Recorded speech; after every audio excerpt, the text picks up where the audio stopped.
Yo, what's up guys? Welcome back to my channel Junior 009. Ya, sekarang hari ini kita akan ngebahas tentang satu motor yang baru buat rilis. Kurang lebih sekitar ya seminggu yang lalu lah. Dari brand Jepang. Kira-kira motor apa? Motor ini dia. Ini adalah sebuah motor dari Honda, yaitu adalah CBR 150 K45R. Nah, kira-kira gue bakal bahas apa aja tentang motor ini. Jadi, sebelum kita masuk ke inti videonya, mending kita bumper dulu.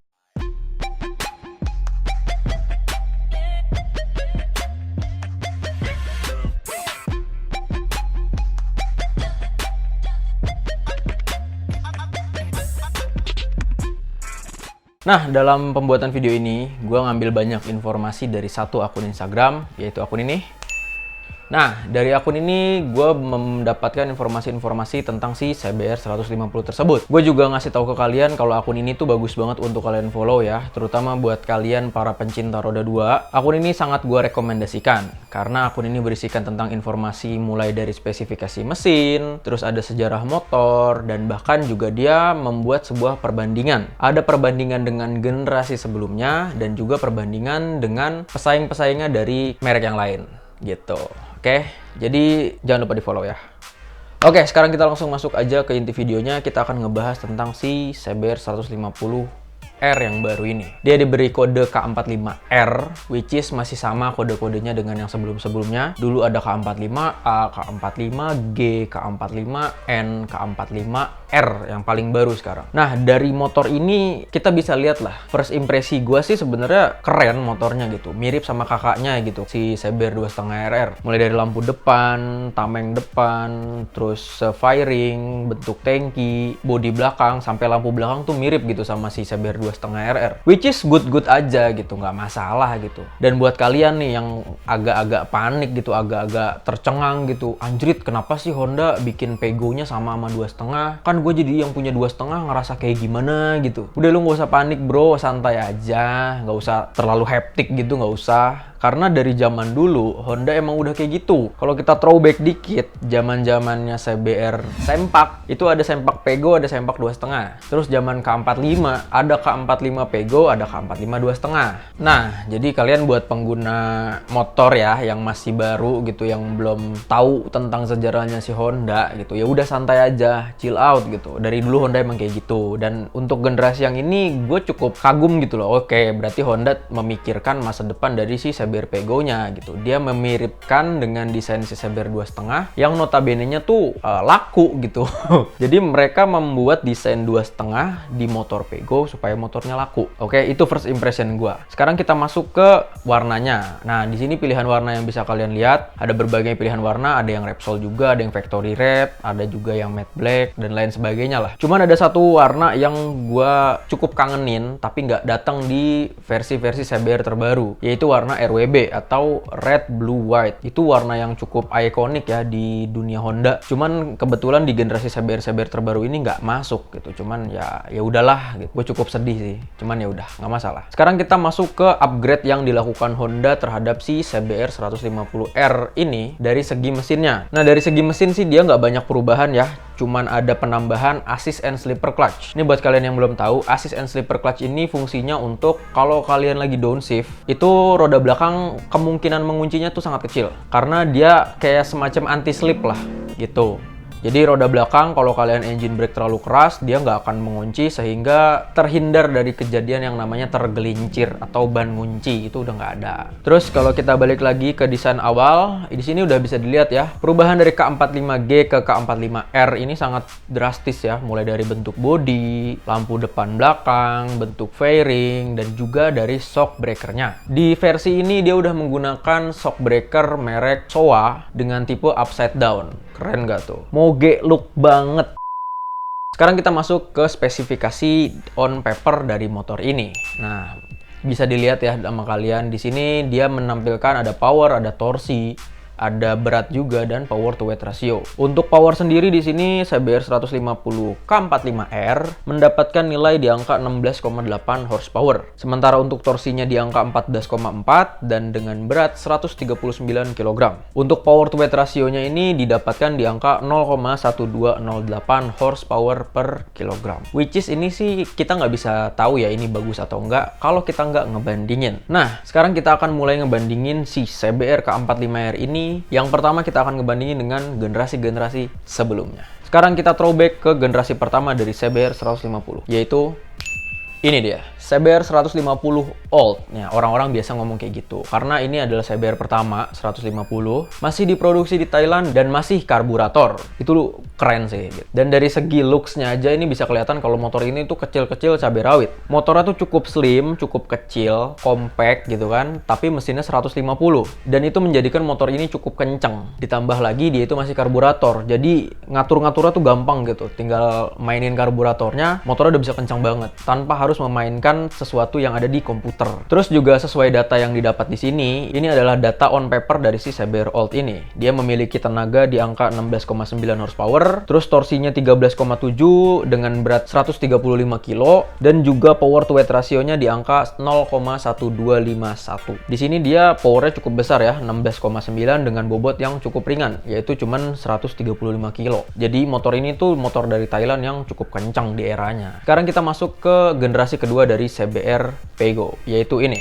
Ini yang gue kasih nama CBR Sempak tadi. Kenapa gue ngasih nama CBR Sempak? Karena lampu depannya bentuknya Y gitu, kayak sempak. Atasnya kecil, terus bawahnya gede gitu kayak sempak lah. Motor ini juga masih produksi Thailand, dan ini masih ber-cc 150, tapi ini udah injeksi. Dan di motor ini menghasilkan tenaga sekitar 17,5 horsepower dengan torsi 12,6 dan berat 138 kilo dengan power to weight ratio 0,1268. Ini adalah salah satu motor dengan power terbesar sepanjang generasi CBR 150. Cuman di sini juga cukup berat dengan angka 138 kilo, dan motor ini pernah gue cobain dan ya cukup berasa gitu.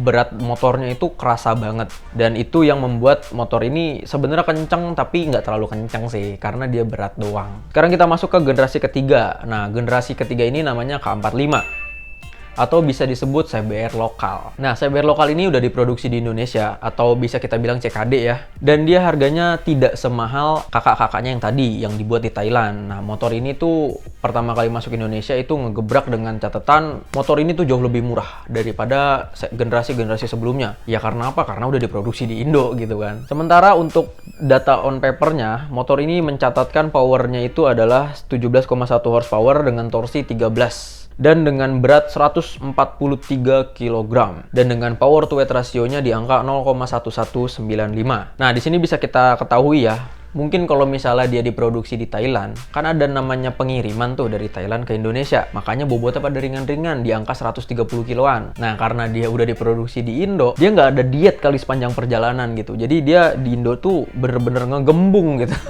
Kebanyakan kena infus. Jadi beratnya naik dari 130-an sekarang jadi di angka 143 kg. Which is membuat power to weight rasionya jadi jelek banget gitu, 0,1195. Dan motor ini adalah salah satu motor terpelan di generasi CBR mulai dari yang dulu sampai yang sekarang banget gitu. Ini motor cukup lemot dan bodinya itu cukup gede banget. Cocoknya tuh bodi ini dipakai di 2,5 sih emang. Sekarang kita masuk ke generasi keempat dari si CBR 150. Ini adalah CBR facelift atau dengan kode CBR K45G atau N.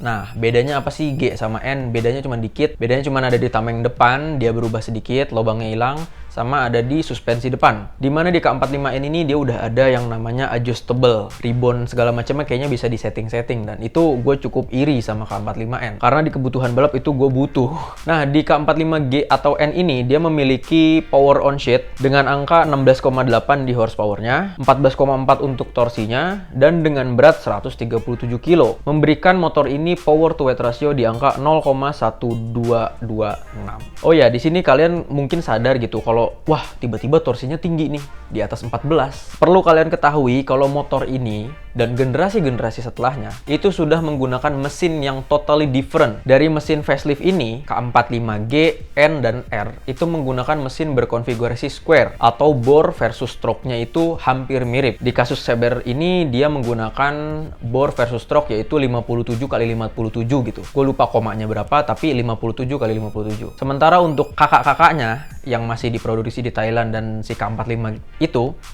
masih menggunakan konfigurasi overbore atau bore-nya itu akan lebih besar daripada stroke-nya, which is itu akan memberikan power yang lebih besar tapi torsinya itu harus dikorbankan. Sementara untuk mesin square ini dia memiliki torsi dan power yang cukup seimbang. Makanya di sini bisa kalian lihat dia torsinya naik. Yang tadinya cuma 13 bahkan ada yang 12. Di sini torsinya bisa menyentuh angka 14,4. Sekarang kita masuk ke generasi terakhir dari si CBR 150 yaitu K45R. Di sini bisa kalian lihat tidak ada perubahan yang berarti di segi mesin, makanya powernya sama aja sama K45G. Di sini memiliki power 16,8, torsi 14,4, beratnya 139 kg dan power to weight ratio di angka 0,1208. Ya, ini cuma beda di power to weight ratio dan juga beratnya aja. Selebihnya sama aja. Dan power to weight ratio itu untuk sebagian orang mungkin sangat penting gitu. Makanya kalian mikir-mikir deh kalau mau beli motor ini. Selain tampangnya bagus, udah upside down, dia power weight ratio-nya cukup kecil loh. Cuman ya tetap aja balik lagi kepada kalian para customer dari Honda. Kalau kalian mau beli CBR ini ya silahkan aja sih gitu. Cuman sebelum kalian menentukan, kita akan masuk ke perbandingan yang selanjutnya. Yaitu kita akan memperbandingkan antara CBR dengan rival-rivalnya.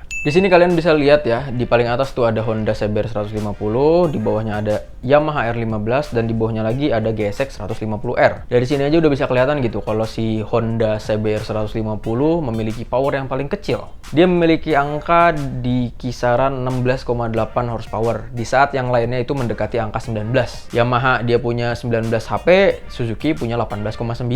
Nah, sekarang kita masuk ke perbandingan power to weight ratio dari motor-motor ini. Nah, seperti yang bisa kalian tahu ya, di atas ini datanya agak sedikit keliru. Ini bukan datanya K45R, tapi ini datanya K45G. K45R harusnya beratnya 139 kg dengan power to weight ratio di angka 0,1208. Dengan perubahan angka yang sebegitu signifikan, CBR lagi-lagi menduduki peringkat paling bawah gitu. Dimana kalau bisa kita lihat R15 memiliki berat 137 kg which is lebih enteng, dan juga power to weight ratio di angka 0,1386 which is lebih besar. Dan kalau kita lihat lagi ke bawah itu si GSX memiliki berat 131 kg, jauh lebih enteng, dan juga memiliki power to weight ratio di angka 0,1442, jauh lebih besar. Lagi-lagi GSX paling kencang, GSX paling powerful, dan GSX paling enteng. Oke, mungkin segitu aja perbandingan yang udah gue lakukan antara generasi sebelum CBR dan para pesaing-pesaing CBR yang ada di marketplace saat ini. Untuk kesimpulan, apakah gue menyukai CBR 150 ini? Ya sebenarnya 50-50 sih ya. Gue suka, tapi tidak sesuka itu. Kenapa gue suka? Karena desainnya mirip sama si CBR 2.5RR, which is itu desain yang cukup ganteng. Dan dia juga udah upside down, yang itu keren banget. Selebihnya ya hanya looks aja yang gue suka gitu. Apa yang gak gue suka dari CBR 150 ini adalah di saat dia tidak melakukan upgrade di sektor mesin sama sekali. Dia membiarkan si mesin CBR ini menggunakan konfigurasi lama, tapi dengan penambahan bobot yang cukup signifikan 2 kg gitu. Jadi power to weight ratio-nya kan turun. Jadi mesin ini tuh cuman ganteng doang, tapi nggak bisa kenceng. Ganteng doang, nggak bisa kenceng. Anjir. Gitu, itu doang sih yang gak gue suka dari CBR ini, karena mesinnya pelan gitu. Kita udah tahu lah gitu CBR emang pelan, tapi dengan penambahan bodi kayak gini tidak ada perubahan di sektor mesin, malah tambah pelan gitu kan, jadi kesel sendiri gitu. Ya udahlah, bodo amat. Buat kalian yang pengen beli CBR ini silahkan hubungi dealer terdekat atau leasing favorit Anda. Oke, mungkin segitu aja video dari gue kali ini. Jangan lupa di subscribe channel gue kalau kalian belum subscribe, like video ini kalau kalian suka, komentar di bawah kira-kira kalian pengen beli yang mana nih, CBR Pego, R15 atau GSX Pego. Pilihan ada di tangan kalian. Komentar aja di bawah. Oke? Kita akan ketemu lagi di video selanjutnya dan bye-bye. Thank you semuanya yang udah nonton.